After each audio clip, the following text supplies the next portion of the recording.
Hi folks, this is Kaustav Banerjee and this is a task 4 which was assigned to me by the Sparks Foundation. And the description of this task is to perform exploratory data analysis on dataset, global terrorism, and trying to find out the hot zones of terrorism and other insights. So firstly we are importing the libraries, then loading the dataset and showing off the head means the first 5 values. So these are the first 5 values of the data, showing some information about the data like how many floats are there, ints are there and all. Then describing the data set, count, mean, standard deviation and all. Now this is a correlationship table. Correlation means how much it's related, how much the features are related among each other. Then we are displaying the columns. These are the columns.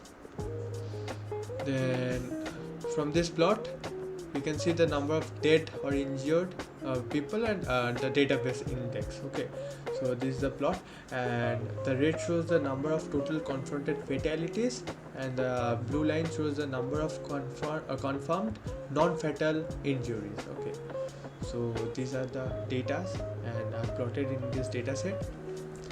So now we are going to this death versus injuries. These are the number of people that are wounded and these are the number of people that are killed. So this is the plot, and as you can see that the mortality rate and injuries were low, but a small number of actions led to too many deaths and injuries. So you can see there is this clutter and there is nothing in here. So that's why I have the conclusion of this plot is this observation. Now the frequency of terrorism actions by years. So this is year and this is the frequency. So terrorist attacks have been recently increased. As you can see, it's increasing. Now let's look at what type of attack these deaths were made of. So armed assaults were this many armed assaults, this many assassinations, bombings, facilities attack, hijacking and all.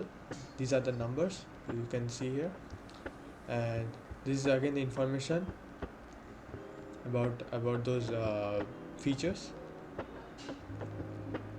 So now we are again plotting this data set, plotting this data.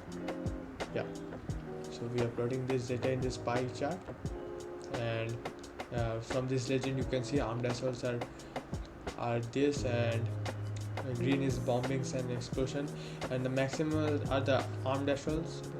The maximum number of fatalities are here, then bombings, and as you can see then it's assassinations and no, then it's unknown. Yeah, the reasons are unknown. Then there is this assassinations and all. So yeah, so I've already stated number of killings that took place in terrorist attacks by countries. So these countries have, Afghanistan has this many fatalities, Albania has this many. This is just data that's summing up these regions. The number of attacks are there in these regions. So now